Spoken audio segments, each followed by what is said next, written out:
Good afternoon and welcome to the series Thinking About. Welcome to everybody from Dulwich College and the Southwark Schools Learning Partnership who have joined us this afternoon. We're delighted to welcome our guest, Carne Ross, who is going to talk on the theme of the accidental activist. Carne left Dulwich College in 1984 and graduated from Exeter University. He then joined the Foreign and Commonwealth Office, becoming a political officer in Bonn, Oslo and Kabul. He then headed up the Foreign Office's Middle East section before becoming the deputy head of the political section of the United Kingdom's mission to the United Nations, where he worked on issues such as global environment, terrorism, and weapons of mass destruction. He resigned from the Foreign Office in 2004 after testifying to the first Iraq War inquiry, the Butler inquiry. He then set up the Independent Diplomat, an organisation aimed to give the voiceless and stateless a voice and advice at places like the UN and to help with big players on world politics such as the EU. He was most recently involved in the Paris Climate Accord of 2016. So it's a real delight to welcome Carne to our meeting this afternoon. I'm going to hand over to him in a second, and then Hussain and Spike are going to lead the question and answer after Carne has finished speaking. Thank you very much. Thank you, Nick. Thank you for inviting me, everyone, to speak to this group. I'm really honoured. It's a bit weird speaking to you all on this mechanism of Zoom because I'm speaking to you from North Wales. You can see in my background that this kind of mountainous scenery that surrounds me, although that in fact is Skye from the north of Scotland, but it's pretty similar. It's a real pleasure to be speaking to you all. Thank you. And I'm going to try and give you a sense of my life, my political journey, which is encapsulated in the title, The Accidental Activist, though really it's the accidental anarchist because I'm an anarchist and I want to explain my journey from being a government insider to being an anarchist, which is a rather extraordinary one, and the political beliefs that got me to where I am today.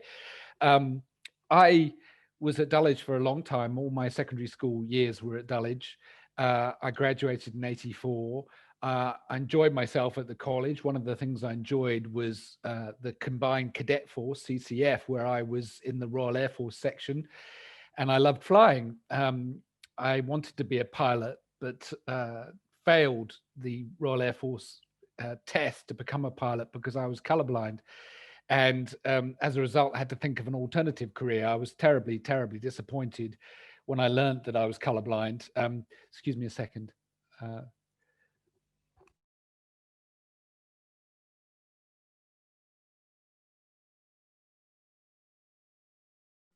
Sorry about that, a bit of distraction back at home. I was very disappointed not to become a pilot and I had to think of an alternative career. And I remember mentioning to my father when I was a little boy in a car journey that I wanted to become a diplomat. And he turned to me in the car and said, "Carne, you had to be very clever to become a diplomat," which kind of sealed my ambition. I was very interested in international relations. I read the newspaper from front to cover every day. These were the years of the Cold War. The Soviet invasion of Afghanistan, the Falklands War, all took place whilst I was a schoolboy. And I was intrigued by these events and fascinated by how the world worked and how it fitted together and how the chess pieces of the world's countries interacted with each other, what we might call international relations. And as a result, I decided to I chose to study economics as one of my A levels, but I also studied economics and politics at university at Exeter, where I went, mainly because I wanted to understand how the world worked, how it fitted together. And these two disciplines seemed to me to be the best disciplines to explain how things worked, how society worked, how the world functioned. I'm not sure I think that today, and I think both discourses, as you might call them, have grave deficiencies.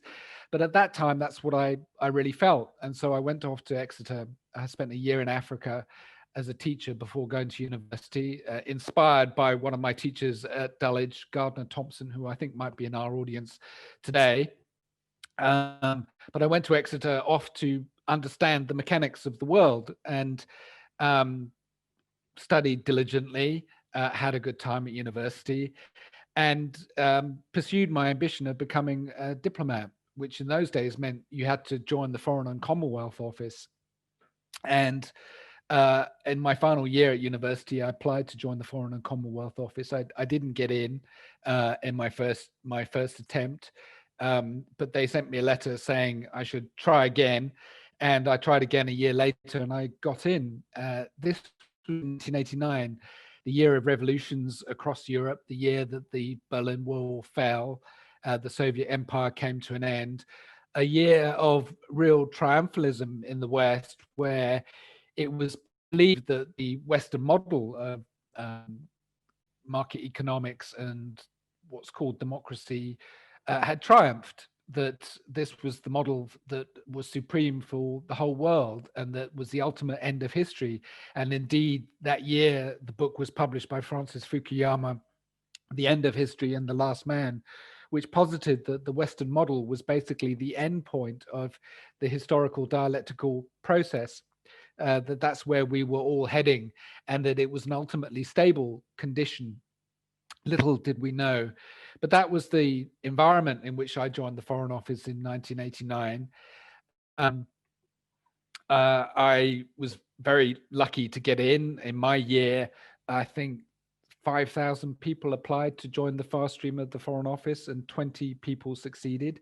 It was very competitive. I think it's still quite a competitive thing to get into. So I was very fortunate and very happy to get into the Foreign Office to pursue my ambition of becoming a diplomat.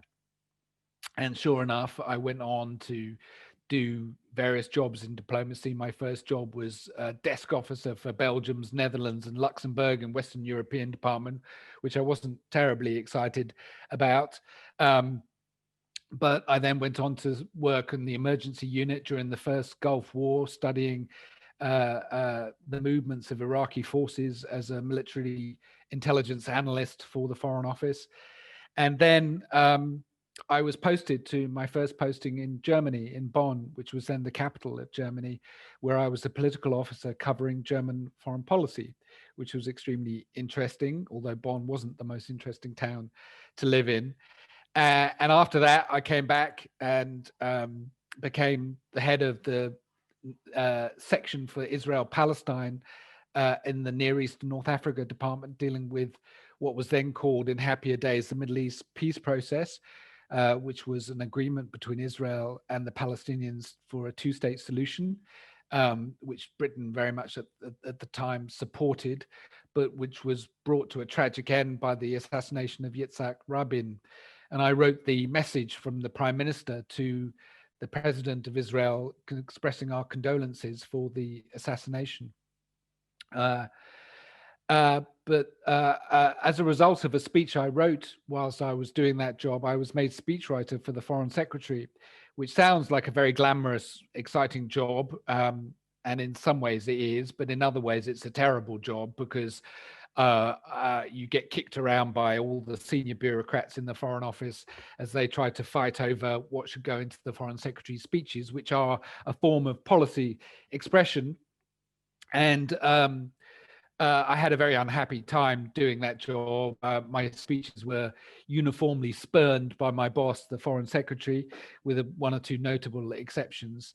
And in those days, the job of speechwriter was one for a career civil servant. It was not a political appointment, which is a bit odd given that it's a very political job, writing speeches for a politician.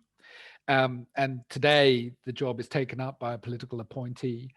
But in those days, it was for a career civil servant. And as a result, I served both a Conservative and a Labour Foreign Secretary. And I think this struck the Labour Foreign Secretary who succeeded his Conservative predecessor in 1997, the year that New Labour won the election. And I think he thought it rather odd that he should have the same speechwriter as his Conservative predecessor, even though for me, I was thrilled because I'm something of a lefty and I was very happy at last to serve a Labour government rather than the Conservative government, which had ruled Britain for, I think, the previous 17 years or something extraordinary, all the way through my childhood. Thatcher, Major, et al. And so he got rid of me as his speechwriter in a rather unceremonious fashion and fired me, which never happens in the Foreign Office. You never get fired from anything. So I was rather notorious for a while inside the Foreign Office as actually having been fired from the job as speechwriter. And I think it was partly out of sympathy that I was given a plum posting, which was to go to New York to be head of the Middle East section in the UK mission to the UN at the United Nations in New York. Which was an extraordinary job, a wonderful role in diplomacy, because unlike many jobs in the Foreign Office and indeed in diplomacy these days, you're actually negotiating with other countries. In fact, you're negotiating international law on the UN Security Council, where Britain is a permanent member of the Security Council, and in the UN General Assembly. And this is actually a rather unusual thing in diplomacy these days. Most diplomatic jobs are bilateral representational jobs where you're taking British trade missions around Malaysia or whatnot, actually negotiating international law on war and peace, which is the job of the UN Security Council, is a very unusual and rarefied thing to do. And I was lucky or unfortunate enough to be given responsibility for the most important issue on the Security Council at the time, which was Iraq and its weapons of mass destruction. And in those days, Britain was pursuing a policy of containing Iraq after the first Gulf War, where Iraq was under sanctions, requiring it to disarm itself of its weapons of mass destruction programs, its chemical, biological programs, its nuclear weapons program, and its ballistic missiles. And this was the policy that I was mandated to negotiate and defend at the UN Security Council, which was an extraordinary experience. Because I spent my time negotiating extremely complicated pieces of international law in the form of UN Security Council resolutions, but also crafting political arguments to defend the policy against its array of critics in the Security Council, where we were opposed by Russia, France, and China, amongst others. The Security Council was very divided in those days, with opponents and supporters of the policy of containment of Iraq. And the supporters were basically us and the Americans on one side, and more or less everybody else was opposed. So it was extremely vicious diplomatic trench warfare, where arguments would be deployed and thrown at each other like hand grenades across no man's land. It was very aggressive diplomatic argument, and very challenging and very demanding, but also very exciting. And the excitement and the absorption of it, I think, blinded me to what it was really about. Because one of the things we did to force Iraq to comply with its obligations to disarm itself of its weapons of mass destruction was impose punitive economic sanctions on Iraq, which meant that Iraq could not export or import any goods except those which were approved by the UN Security Council, which were a very limited subset of goods, supposedly humanitarian supplies delivered under a thing called the Oil for Food program. And at the time, I thought this policy was totally justified. Iraq had not disarmed itself of its weapons of mass destruction and so deserved to be sanctioned.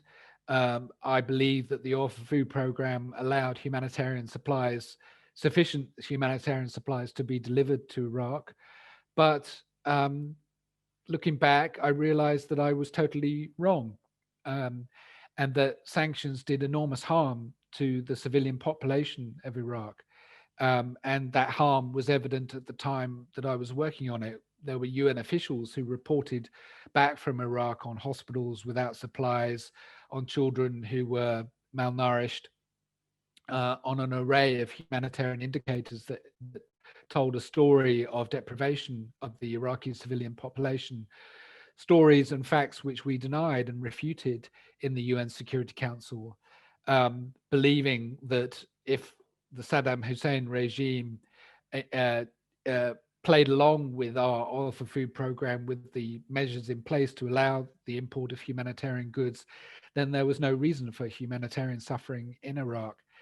And we believed those arguments, and we repeated them often enough to each other that we were reinforced in our belief. But when I look back on it now, I look back with great shame that I was part of this exercise, that I defended sanctions against Iraq, that I helped negotiate sanctions against Iraq. I also helped negotiate the lifting of sanctions against Iraq, but that was too late, too little. And I greatly regret what I did at the time. And over the course of my 4.5 years at the mission in New York, I became steadily more disillusioned with my work and more exhausted. The work was extremely hard work. I was often up until 5 o'clock in the morning, writing telegrams, reporting what had gone on in the UN Security Council the day before, only to be back at my desk at 8 o'clock the next morning, or that morning, to return to work. It was extremely stressful. It was a very high profile issue. There was a lot of attention on my issue from ministers in London, from other capitals. I would have scrutiny of my work from the Prime Minister downwards. And on occasion, the Foreign Secretary himself would ring me up to find out what was going on at the UN Security Council. So on the one hand, it was very exciting for a young man and very glamorous. On the other, it was extremely high pressure and extremely stressful. And by the end of my 4.5 years, I was really exhausted. And that end also coincided with a crisis in the world, which was the attacks of 9/11, which took place in New York, and the subsequent war, global war on terror, GWAT, as it became known. I witnessed the 9/11 attacks in New York. The first aircraft to hit the World Trade Center flew over my head as I walked to work. I negotiated the resolution in the UN Security Council the next day condemning the attacks of the day before. And I was sent to Afghanistan shortly after the British invasion to cover political affairs at the British Embassy in Kabul, which was also extremely interesting and exciting, but also rather compromised by the realization, which again came to me only slowly, that our liberation of Afghanistan was anything but, that we'd only occupied a small proportion of the country, and in fact had set the scene for a prolonged insurgency by the Taliban against the allied forces that had occupied Afghanistan. And this reality was pretty clear from the very beginning. But again, something I closed my eyes to because that was what policy required of me, and that was not welcome in the telegrams I wrote back to London describing what was going on. But I think played its part in a deeper disillusionment that was at play within me at the time. And through all of this, I realized that I needed to step away from my job as a diplomat. And I took a year off and I studied at the University of New York University, sorry, not the University of New York University, where I read for a year. And during that year, Iraq was invaded by the UK and US. And I was very close to what was happening. I was very close to my former colleagues in the UN Security Council. I set up the weapons inspection body that was sent into Iraq before the invasion, allegedly to look for weapons of mass destruction. UNMAVIC was the name of the body. My small footnote in history was that I came up with the acronym UN Monitoring, Observation, Verification and Inspection Commission, UNMAVIC. But because of my background, I was very aware of the arguments that my government used to justify the invasion. And I knew that these arguments were false. I knew that Iraq did not pose a threat to the rest of the world. I knew that it had been very largely disarmed of its weapons of mass destruction. I knew this from the intelligence that I'd been reading for 4.5 years, and indeed from the assessments, the so-called Joint Intelligence Committee assessments that I had been part of preparing for my ministers. We believed that Iraq had residual stocks of weapons of mass destruction, but nothing that could constitute a threat. And yet here was my government saying that Iraq posed a threat to the rest of the world and to British interests. And I knew this to be a lie. And this was a very great crisis for me. I thought about resigning at the time of the invasion. I didn't have the nerve. But eventually I was invited, along with others of us who'd worked on the issue, to testify to the first official inquiry into the Iraq War, the so-called Butler inquiry.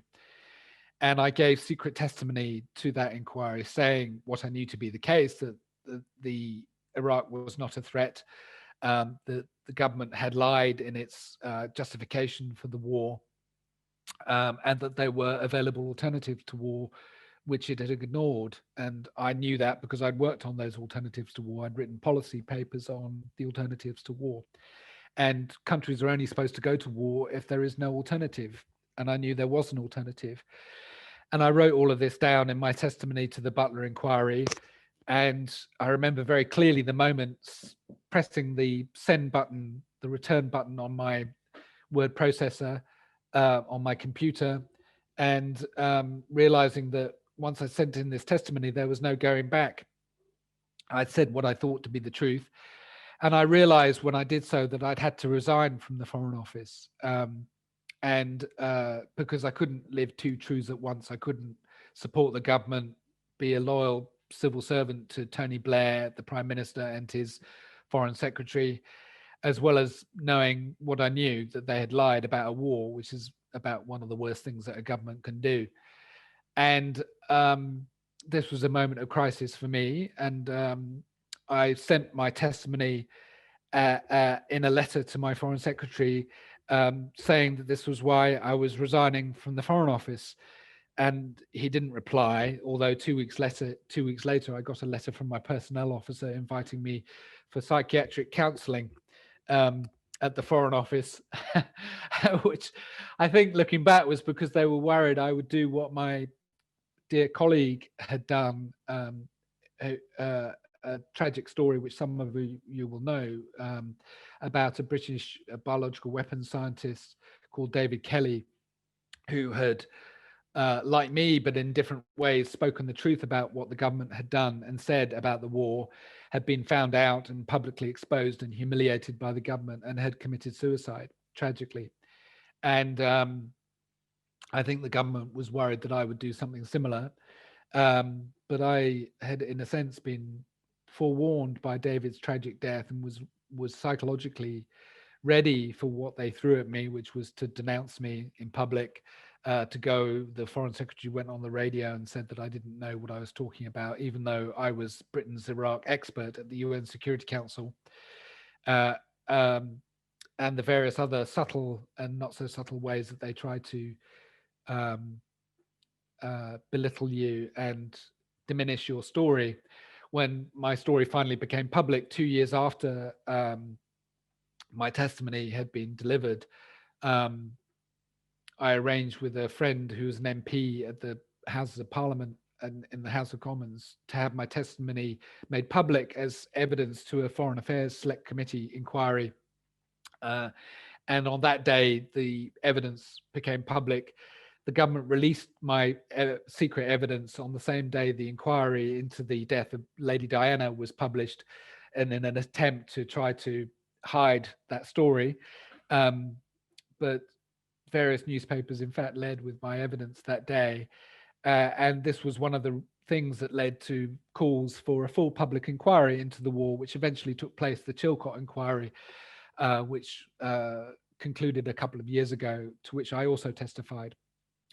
Anyway, that is all a long time ago. I think for me, obviously what happened was a profoundly disillusioning experience in the nature of government. If a government can lie about something as profoundly important as war, what else will it lie about? And I think this was the beginning of a breach for me between uh, my beliefs about the world and what I came to believe. And I used to believe in an ordered system that was run by democratic governments, where the world was ordered according to, its own internal balances and tensions, like pieces on a chessboard, and that basically the welfare of humanity was uh, uh, best supported by capitalism, by the market economy.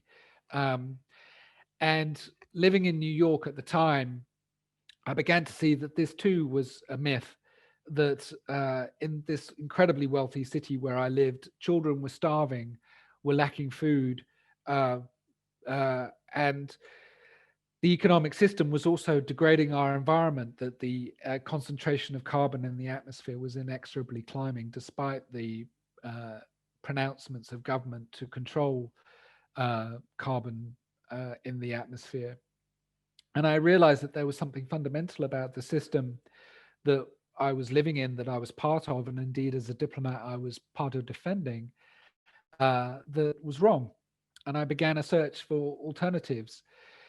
It's a long story, but basically I came to the conclusion that a much better alternative to so-called representative democracy, such as the kind we have today in Britain and America, is what you might call direct democracy, where people take decisions for themselves on an equal basis.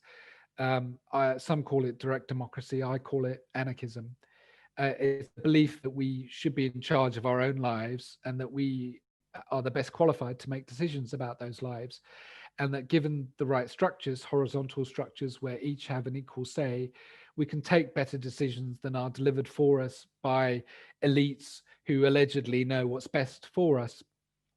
I wrote a book about this called The Leaderless Revolution. I have studied these ideas now for many years, and I've come to the conclusion that in the crisis of democracy and capitalism that we see in front of us today, that we urgently need a radical alternative. People are very disillusioned by the current system. People are disillusioned by politics. Even politicians have to say that they are anti-politics in order to get elected. And yet nobody seems to have an alternative. And I profoundly believe that a kind of politics where power is in our own hands, and where we take decisions over the things that really matter to us, whether it's our local schools, our hospitals, our social welfare systems, we will all be a lot better off. Combined with that, I believe in an economics which is not about profit, which is not about consumerism, but is about shared enterprise, where everybody who contributes to an enterprise is part of owning that enterprise. Cooperatives, where everybody can profit collectively from their common labors. This isn't communism. This isn't ownership by the state. I reject that too. But it is enterprise of the people. It is an economy which is owned by, run by, for the benefit of the people who put the labor in. And I believe that together, these two pillars of an alternative society would produce a much better society for us. And I think when you look around today, you see a society in crisis. You see a profound crisis of disillusionment and ennui amongst people who are forced to do work that they largely find unfulfilling. But also, of course, a grave ecological crisis where the future of humanity and indeed life on Earth is in jeopardy, thanks to the economic system that we've constructed. And it's very urgent that we look for alternatives. We can speak more about this in the Q&A. I see I've already probably approaching my time where I need to stop talking. But let me just finish by describing what happened to me after I left the Foreign Office. I was at a bit of a loss when I resigned. I didn't know what to do with myself. I was in fact living in Kosovo at the time, where I was on secondment to the United Nations in Kosovo. The UN was in those days running Kosovo after the 1999 war. I had to quit that job as soon as I resigned from the Foreign Office because I was on secondment from the British government. And my wife had the idea that I should become a consultant to the Kosovo government, because the Kosovo government was trying to become independent, was trying to become an independent country, and was the subject of a diplomatic process, but was not permitted to have any diplomats. It was expressly forbidden by the UN Security Council from having any diplomatic representation. They were a country without diplomats. So I offered myself as diplomatic advisor to the Prime Minister, who I happened to know because of my UN work, and I had dinner with him in Kosovo. I flew back to Kosovo 2 weeks after resigning my job and had dinner with him and offered him my services, and we clinked a glass of raki, the local fire water, and I became the diplomatic advisor to the Kosovo government. And that was the beginning of an organization that exists to this day called Independent Diplomat, which is a non-profit organization which advises democratic governments and political groups all over the world on their diplomatic strategy. And we've advised the Syrian democratic opposition. We've advised the Frente Polisario of the Western Sahara, which fights for an independent Western Sahara, the last colony in Africa. We advise Kosovo on their independence process. We've advised various groups and governments all over the world, including the Marshall Islands, which is a tiny Pacific island state at grave threat of sea level rise from global warming. And we helped them lead a coalition of 100 countries at the Paris climate talks, a coalition called the High Ambition Coalition, which was responsible for the three most important elements of the resulting Paris Climate Agreement, including the demand that countries commit to a goal of 1.5 degrees centigrade, and that they go carbon neutral by 2050, that their output of carbon is balanced by their carbon sinks by 2050, which is quite an achievement. And Independent Diplomat was a small part of that success. I've recently stepped down as executive director of Independent Diplomat, and I'm now doing other things. But I ran that for 16 years, from being just me in Kosovo to an organization of, I think it's now 20, 25 people, something like that. Still pretty small, but with 5 offices around the world at diplomatic centers, and advising, I think, currently half a dozen countries on their diplomatic strategy. So that's what I did after leaving the Foreign Office. And here I am. Today I'm living in North Wales for various personal reasons involving my children, and their need to go to a particular school up here. But that's my story, and I look forward to discussing it with all of you. Thank you very much. Thank you. That's a fascinating talk, a really fascinating career as well. I'm sure loads of people are going to have lots of questions now. So if anyone would like to ask a question, please just go into the Q&A function at the bottom, and Hussain and I will read out any questions. And I'll just let Hussain start by asking the first one. Well, thank you in the first place. I agree with Spike. It was a fascinating talk, and you touched upon many different aspects, different geopolitical examples. So my first question is, obviously, I think it's fair to say we're also living through very tumultuous times. In the US, for example, we see Trump just about seeing the election, the incoming, the coronavirus, and everything. I'd like to take it back to the beginning of this year, January 3rd, 2020, when Iran found out that their highest general had been killed, Qasem Soleimani, and you've had a fair amount of experience in the area. What was your reaction to this assassination as was decreed? It's a good question. Mixed feelings. I mean, Soleimani is a bad man. The Republican Guard had done various, particularly in Syria. I was very involved in Syria, very involved with the Democratic Syrian opposition, and Iran's role in Syria was outrageous, and they supported the Assad regime and sent troops to support the Assad regime. So Soleimani was an integral part of that. So he was not a good guy. On the other hand, I think for a democratic country, an ostensibly democratic, law-abiding country like the United States, to assassinate somebody so brazenly is outrageous, and I don't think they should have done it. And I think it sends a signal that murder, assassination is an acceptable tool for anybody, whether you're Vladimir Putin or Tayyip Erdogan in Istanbul, in Ankara, in Turkey, you're sending a signal of lawlessness, murderousness, which many dictators and autocrats will be glad to heed. So I'm basically condemning of that killing. And that sort of segues into my next question. And you mentioned the killing or like sort of dictatorial regime. And we saw this, for example, with Saudi Arabia in the killing of Jamal Khashoggi, which my next question is, the Middle East is now normalizing ties with Israel after, and obviously you oversaw the Israel-Palestine conflict and you saw the two-state solution proposal, which now unfortunately broke down. How do you think the world reaction will change now that Saudi Arabia especially is now normalizing ties with Israel, albeit it's done in secrecy? It's a good question. I think these are difficult days for the Palestinians, but they always were as long as Netanyahu was in power in Israel. The truth is Palestinian liberation to an extent depends far too much on who is in power in Jerusalem for the Israelis. It's always been in the Israelis' hands, and that matters much more than the attitude of various Gulf countries towards Israel. The Arab boycott and Arab solidarity behind the Palestinian cause was, of course, important, but it had become less and less important over time. I personally think the Palestinians should consider a different strategy, one of mass civil resistance against the occupation by Israel of the West Bank and the Gaza Strip. The current strategy of Fatah, the PLO leadership, I don't think has worked. So I think they should consider alternatives. But above all, I hope that the Israeli people would elect a leadership that is more favorable to the two-state solution, or indeed to a one-state solution where Palestinians are granted equal rights.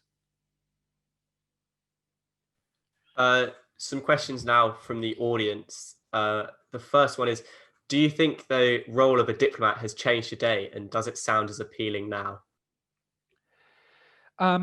Obviously, it's very different from what it was a long time ago, where diplomats were given instructions and left to get on with it, and you were truly your sovereign's representative.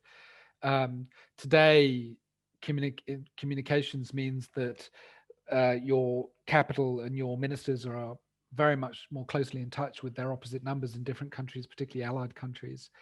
But it remains a practice where there is still a lot to be done. There's a lot of substance to diplomacy. There's a lot to negotiate between countries, very interesting things, whether it's climate change or terrorism or conflict. So I think it's still a very interesting job. I think modern communications have changed the job quite a lot. Social media has changed the job. And I think modern diplomats have to be adept at social media. It's become a much more public job. Manipulating the public debate has become much more important than it used to be. But I still think it's worth doing. I think myself now, I wouldn't do it if I had the chance again. I don't regret doing it because it gave me everything that I have today, all the experience that I have in diplomacy and advising other countries in diplomacy is because I was a diplomat. But today I'm very skeptical of government. I don't believe that diplomats operate with a truly democratic mandate. I don't believe that when you're a diplomat for Britain, you're actually operating democratically. I don't think you're truly accountable. I wrote a book about this called Independent Diplomat Dispatches from an Unaccountable Elite. And when I was a diplomat, I did terrible things that I was not held accountable for. And I don't think that's right. So I would hesitate before recommending it as a career today.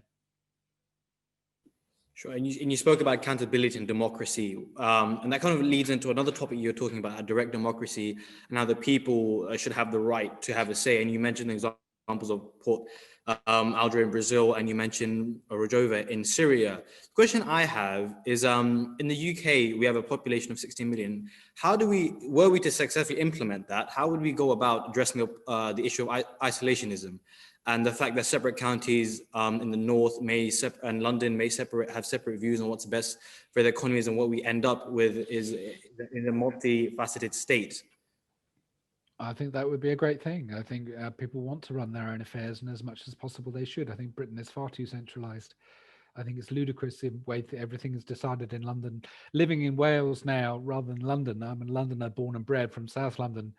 And I must say it's very striking how London-centric everything feels from here. A tiny number of people take all the decisions that matter for everybody else. I just don't think that's right. And I think there could be massive devolution without harming the integrity of the country. By that, I don't necessarily mean nationalism. I'm not sure I'm a supporter of Scottish nationalism because I don't like nationalism. I don't like the idea that there is this separate national identity that is uniquely better than others. I'm very resistant to these cultural notions of identity. I think we're much more heterogeneous than that. I think the Scottish are much more heterogeneous than that permits. But I do believe in devolution. I'm really fascinated by this, the idea of anarchism and how it kind of manifests itself. And I suppose in the current climate, how you would understand anarchism or direct democracy, how does that manifest itself in regards to coronavirus and obviously all the restrictions which the government have imposed on us at the moment? Well, the coronavirus has actually thrown up a really good example of what one of the things anarchism is about, which is mutual aid. Anarchism isn't just about self-government, it's also about community. It's about showing up for your community. And I think the COVID crisis has demonstrated the deep, deep well of solidarity in society, of people willing to help one another informally without government initiation, without government control. These networks of mutual aid that have grown up in local areas, around hospitals, around schools, but above all in local communities of people helping each other, buying food for one another, looking after the old and vulnerable. I think it's been amazing. And that to me demonstrates that there is a much deeper tendency towards cooperation in society than government control allows us to think. We think that government should provide for our social needs, but in fact, we are very able to provide for each other's needs spontaneously without government direction. And should the government be imposing restrictions on us, or should we just be left to restrict ourselves? I think in an ideal world, that should be a decision that we should make for ourselves. But we don't live in an ideal world. We live in a government and we live in a society which is extremely accustomed to government control. And in that circumstance, there's no alternative but to the government making rules. But I would like us to transition to a state where we take much more responsibility for our own affairs. And that is a process. It's not an immediate thing. I think if we did it suddenly overnight, particularly in the midst of a crisis like COVID, there'd be chaos and acrimony. But I think in a circumstance where we had become more used to governing ourselves in a process of give and take and the compromises necessary to live together and make decisions together, I think we'd be quite capable of deciding what we should do about COVID and how we should behave. I think, one of the ideals I have of an anarchist society is one where people take responsibility for themselves, one where people, in this case, would wear masks to protect themselves and protect other people. It's not a rejection of authority, it's an assumption of taking responsibility for one's own actions. And I think that comes from taking responsibility for one's own decisions. I think when people don't have responsibility for their own decisions, they don't behave responsibly. I saw that in Kosovo, where the local politicians had no real power, and they behaved incredibly irresponsibly. And I think when you give people power, say to take decisions about their local school or their local hospital or their local health affairs, I think people generally can be trusted to take responsible decisions. So another question Dr. Black presented to me was, obviously you work with the British government across the world, you're a retired diplomat with 15 years of experience. So in the current crisis and looking towards the near future, what are 3 things the British government can do, not only improve the lives of its people, but also people around the world? 3 things the government should do now? Yes. Okay. Well, I've mentioned one of them already, which is massive devolution in Britain. In terms of what it can do for people in the rest of the world, it should forgive all debt of indebted countries, and it should throw open its borders to all imports from less developed countries. That would be by far the best thing it could do for the poor of the world, rather than giving aid. I mean, not that I'm not a believer in aid, but it's not enough. What they should give is market access. These countries have the means to pull themselves out of poverty. They just need access. And with that being said, what's your opinion on the role of the IMF? And myself, having read a lot of Stiglitz, I've learned that he's a big critique of the IMF due to its main agenda, he argues, towards the Western democracies. So what would your opinion be on the IMF? And do you think the IMF should have a larger role or reduced amount of role in these Western economies, Eastern economies, sorry? I'm sorry to say this, but I don't think I know the answer. It's fair enough. I mean, it's a very multifaceted question. Another question in the chat by the audience: is it true that diplomats live a salubrious life? And if so, do you think it makes up for the job, which already seems rather idealized? Yes, they do live a salubrious life. I had a very comfortable, easy life as a diplomat. I mean, I worked very hard, I dare say, and the pay is not that great, but you get paid when you're overseas, you get paid and you don't have to pay for your accommodation. So you're much better off than an average civil servant. You get free accommodation. And, you know, as an example, when I was 30, how old was I when I was in New York? You know, in my mid 30s, I lived in a penthouse flat in Union Square in the middle of Manhattan, and I had, you know, enough money to have a good time. And, you know, I didn't have a sports car or anything like that, but I had a good time. So I was, you know, and you get invited to lots of diplomatic parties, which sound glamorous, but are in fact often quite boring because they're full of other diplomats. But no, you know, equally, if you get posted to a difficult country, I don't know, Kinshasa or something like that, your life is not so comfortable. I had a lot of easy postings.